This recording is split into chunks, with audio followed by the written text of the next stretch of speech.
आज मैं थोड़ा सा कुछ और बात कहना चाह रहा हूं जो मेरे मन में पिछले कुछ दिनों से चल रही थी। इस समय पूरे देश के अंदर एक हर्ष खुशी की एक लहर हिंदुस्तान के अधिकांश लोगों के मन में चल रही है। सबको विदित है कि सुप्रीम कोर्ट के निर्णय के पश्चात राम जन्मभूमि अयोध्या में मर्यादा पुरुषोत्तम भगवान राम की जन्मभूमि पर राम मंदिर के भव्य शिलान्यास की तैयारियां चल रही हैं और आने वाली 5 अगस्त को देश के प्रधानमंत्री नरेंद्र मोदी उनके कर कमलों के द्वारा भूमि पूजन और शिलान्यास संपन्न होगा। लोगों में सात्विक खुशी है, मन में उमंग है। कोरोना वायरस की वजह से लोग वहां तक तो नहीं पहुंच पाएंगे, लेकिन अपने अपने घरों में अपने अपने स्थानों पर रह करके अपने हृदय की खुशी, अपना हर्ष जरूर विभिन्न प्रकार के धार्मिक आयामों के द्वारा प्रस्तुत कर सकते हैं। राम जन्मभूमि का एक बहुत बड़ा विवाद का विषय बन गया था। देश में एक नासूर की तरह हो गया था। लोगों के मन में बड़ी भारी चिंता थी, क्या होगा, कैसे होगा, देश संकट में तो नहीं फंस जाएगा, क्या स्थिति बनेगी। अनेक प्रकार की आशंकाएं पिछले लगभग 30 सालों में ज्यादा बनी रही। हालांकि राम जन्मभूमि का जो आंदोलन है मोटे तौर पर 500 वर्षों से चल रहा है। मुगलों के जमाने में जब राजा महाराजा मुगल थे, बाबर आया, बाबर ने वहां पर किस प्रकार से क्या किया, कैसे मस्जिद बनी, ये इतिहासकारों का विषय है। हम इतनी बारीकी में नहीं जानते, लेकिन बाबरी मस्जिद वहां जरूर बनी और मस्जिद के परिपार्श्व में साथ ही साथ बिल्कुल मिला जुला मंदिर का स्वरूप भी रहा। अभी कोई 2 साल पहले मैंने एक उपन्यास पढ़ा था संत तुलसीदास जी का। संत तुलसीदास जी के जीवन के बारे में जब मैं उस उपन्यास को पढ़ रहा था तो उपन्यास में एक जगह प्रसंग आया कि अयोध्या में तुलसीदास हैं और राम जन्मभूमि पर हिंदू मुस्लिमों का तनाव तब भी उन्होंने जाहिर किया। अब संत तुलसीदास जी को 200, 250, पौने 300 साल कितने हुए मैं नहीं कह सकता, लेकिन तब भी ये तनाव की स्थिति बनी हुई थी। ये कम ज्यादा तनाव चलता रहा और राम जन्मभूमि जिसको हम भगवान राम का मंदिर कहते थे, उस पर कब कैसे ताले लग गए। लोग ताले के बाहर से, चैनल के बाहर से प्रणाम करते थे, नमन करते थे, अपनी भक्ति व्यक्त करते थे। समय अपने काल चक्र के अनुसार चलता रहा और सन 1985 में राजीव गांधी देश के प्रधानमंत्री बने। उनके कुछ सलाहकारों ने कहा होगा, क्योंकि राजीव गांधी राजनीति में नए थे, इतने पेंच उनको मालूम नहीं थे। उनके सलाहकारों ने, राजनीतिज्ञों ने कहा कि आप राम जन्मभूमि पर जो ताले लगे हुए हैं उन तालों को खुलवा दो। उन्होंने प्रयत्न करा और राम जन्मभूमि पर जो मंदिर पर ताला लगा हुआ था, ताला उन्होंने खुलवा दिया। उन्होंने ताला भी शायद राजनीतिक लाभ के लिए खुलवाया था। कुछ सलाहकारों ने कुछ ऐसी सलाह दी थी। ताला खुल गया, लेकिन ताला खुलते ही और ज्यादा विवाद का पिटारा खुल गया।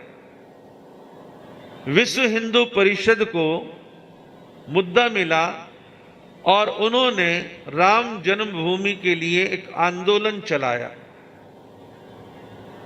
सन 1986 में ताला खुला और 87 में विश्व हिंदू परिषद ने पूरे देश में लोगों को जगाने के लिए, जन चेतना पैदा करने के लिए राम जानकी रथ यात्रा पूरे देश में निकाली। जहां जहां वो यात्रा गई, लोगों में उत्साह, उमंग, जगह जगह भाषण कि राम जन्मभूमि को मुक्त करवाएंगे, हमारी ये डिमांड है और इसे मुक्त होना चाहिए।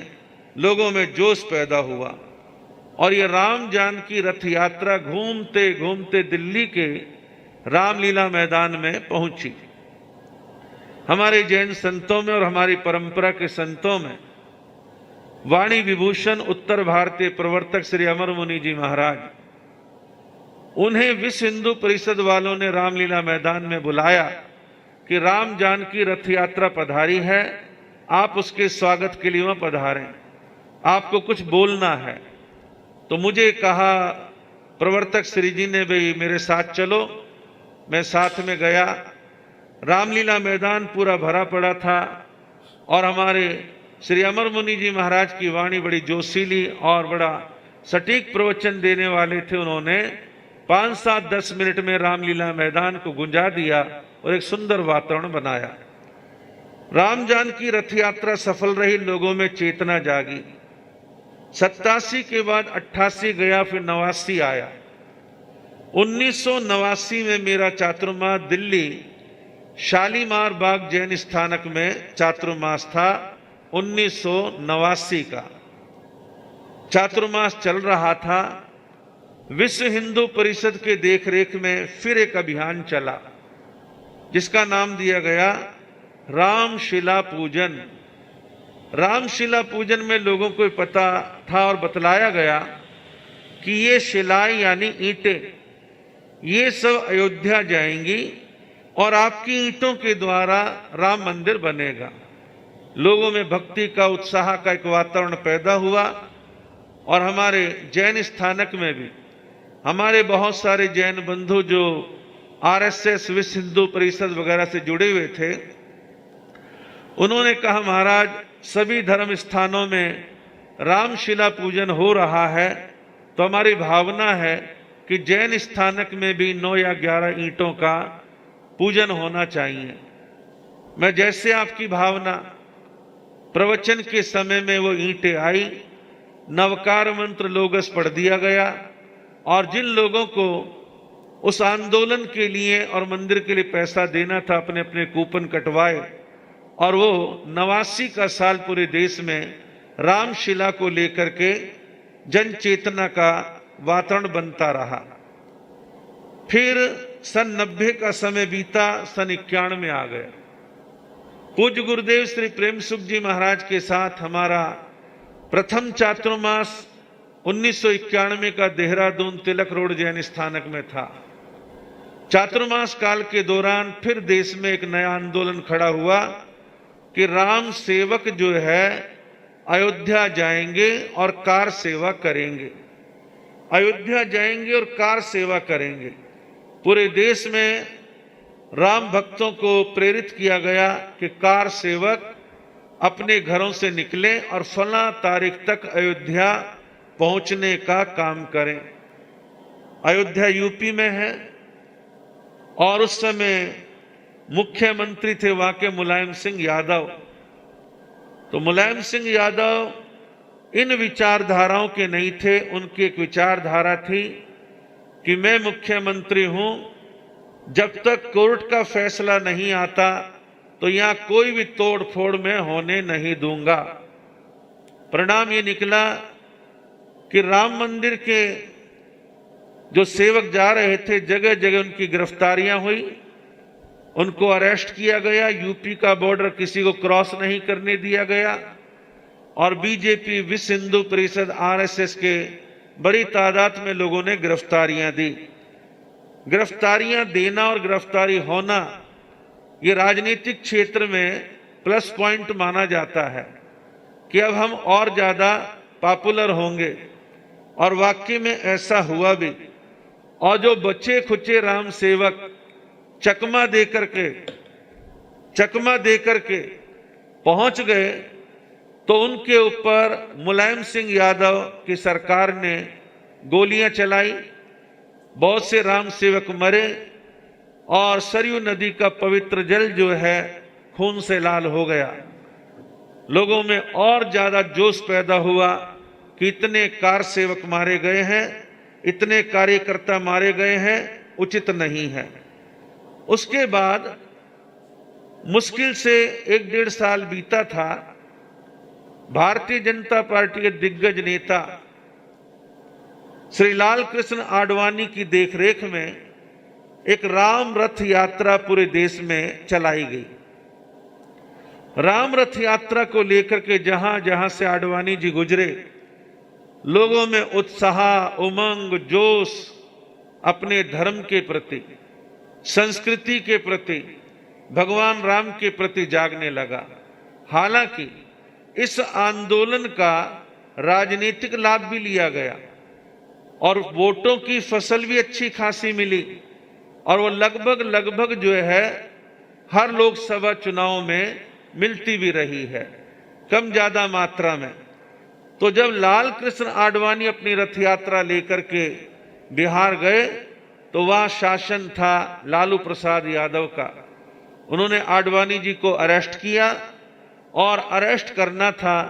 पूरे देश में एक नया जोश और पैदा हो गया और लोगों में और ज्यादा जोश जो है उत्पन्न हो गया।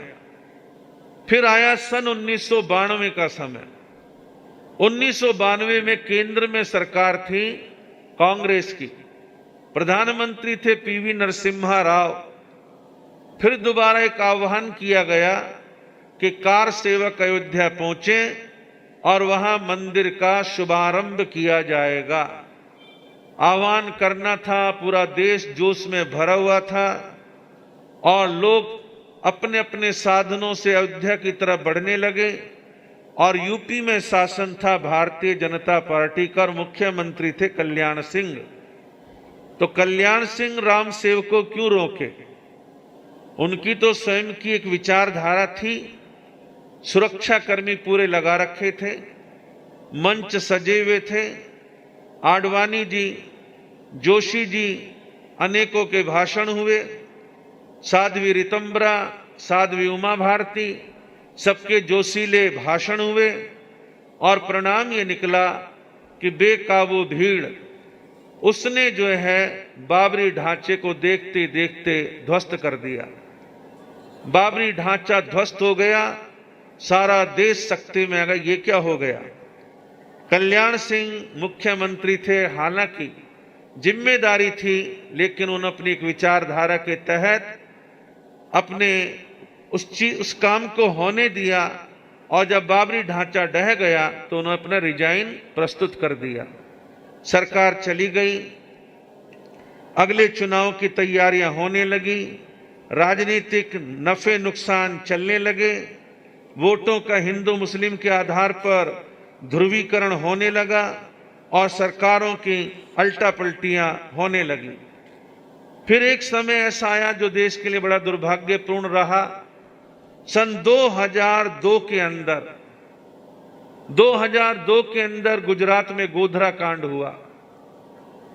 ट्रेन के द्वारा राम भक्त अयोध्या से वापसी गुजरात जा रहे थे। ट्रेन गोधरा के स्टेशन पर खड़ी थी। जैसा कि जांच आयोग कहता है, षड्यंत्रकारी लोग आए, आतताई लोग आए, वर्ग विशेष के लोग आए और डिब्बों के बाहर ज्वलनशील पदार्थों का छिड़काव किया और डिब्बों के अंदर जो जीवित कार भक्त स्त्री पुरुष थे, कुछ बच्चे थे, वो जल करके राख हो गए, मर गए, समाप्त हो गए। जब ये घटना घटी तो मैं यूपी में एक जगह पर था, शामली। तो मैंने कहा आज ये घटना घटी है और 48 घंटे में दंगे भड़केंगे और देश में दंगे होंगे। और हमारे यहां से 35 किलोमीटर पानीपत हरियाणा था। हमने कहा जहां अभी हम हैं ये मिली जुली आबादी का एरिया, यहां से निकलना चाहिए। हम निकले और 48 घंटे के बाद गुजरात में भयंकर दंगे हुए। अब मैं कुछ कहना नहीं चाहता किसने करे क्या नहीं करे, लेकिन जन हानि धन हानि बड़ी मात्रा में हुई। बाबरी ढांचा गिरने के बाद भी और गोधरा कांड के बाद भी। और ऐसी क्रिया प्रतिक्रियाएं अक्सर होती हैं जब धर्म के नाम पर उत्तेजना दोनों वर्गों के अंदर हो। तो परिणाम यह कि दंगे भड़के और ये सब चलता रहा। गुजरात की सरकार को 2002 में प्रधानमंत्री अटल बिहारी वाजपेयी ने कुछ सीख भी दी राजधर्म की, लेकिन ये सब बातें इतिहास बन जाती हैं। फिर समय धीरे धीरे चलते चलते 2010 का समय आया। हमारा पंजाब मालेरकोटला में चातुर्मास था। हमने देखा काफी मात्रा में पुलिस लगा दी गई है और फ्लैग मार्च किया जा रहा है। बात क्या है? मालूम पड़ा अयोध्या का फैसला आने वाला है। 2010 में फैसला आया इलाहाबाद हाई कोर्ट का और टोटल विवादित जमीन के 2 हिस्से किए गए। 75% हिस्सा हिंदुओं को दिया गया और 25 या 20% हिस्सा मुस्लिमों को दिया गया। लेकिन दोनों वर्ग संतुष्ट ना हुए कि हमें यह फैसला मंजूर नहीं है। परिणाम निकला कि सुप्रीम कोर्ट जाओ। दोनों पक्ष सुप्रीम कोर्ट गए।